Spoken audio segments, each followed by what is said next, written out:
ताज्या बातम्या आणि घडामोडीसाठी आपण पहा मुंबई वार्ता न्यूज मराठी। पोलीस स्टेशन हद्दीमध्ये शंकर मंदिराच्या जवळच्या कमानीच्या भूपती ट्रेडर्स या कार्यालयाच्या समोर काल गोळीबाराची घटना घडलेली आहे। या गुन्ह्याच्या अनुषंगाने आम्ही अंबरनाथ पोलीस स्टेशनमध्ये BNS 109 प्रमाणे गुन्हा दाखल केलेला आहे। यामध्ये टोटल 3 तपास पथकं आम्ही पूर्ण झोन मधून तपासासाठी कार्यरत केलेली आहे। शिवाय गुन्हे शाखा ठाणे शहर यांचं एक सेपरेट पथक यामध्ये कार्यरत आहे।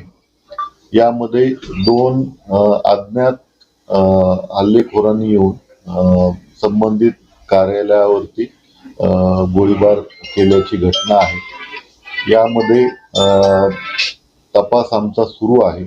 नक्की कुठल्या कारणामुळे ही घटना घडलेली आहे आणि यामध्ये अज्ञात हल्लेखोर यांच्यापर्यंत पोहोचून या घटनेविषयी जास्तीत जास्त विस्तृत खुलासा आम्ही येणाऱ्या कालावधीत करत आहोत। एकूण 4 राऊंड फायर झालेले आहेत। ते संबंधित कार्यालय जे आहे त्याच्या काचेवरती त्यांनी फायर करून 2 व्हीलरवरून त्यांनी पळून गेलेले आहेत। यामध्ये तपासाअंतीच आम्हाला भाष्य करता येईल। त्या संदर्भाने एकूण 4 पथकं आमची कार्यरत आहेत आणि लवकरच आम्ही याबद्दल खुलासा करू। जखमी किती आहे?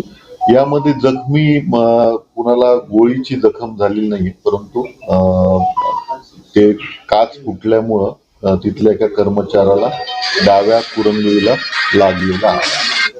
एकंदरीत व्हिडिओमध्ये जे दिसत आहे त्यात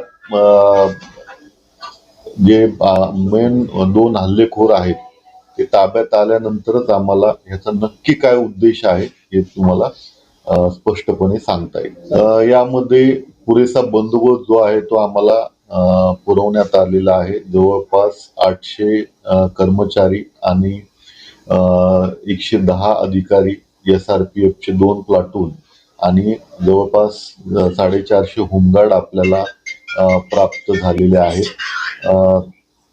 ते आज रोजी इथे दाखल होत आहेत आणि अशी कुठलीही घटना याचं पुनरावृत्ती होऊ नये यासाठी ठाणे शहर पोलीस कार्यरत आहे। बरोबर आहे, पूर्ण दोन्ही झोन मधून आम्ही जास्तीत जास्त बंदोबस्त काढून सभा कशी सुरळीत होईल या अनुषंगाने पूर्ण प्रयत्न करत आहोत।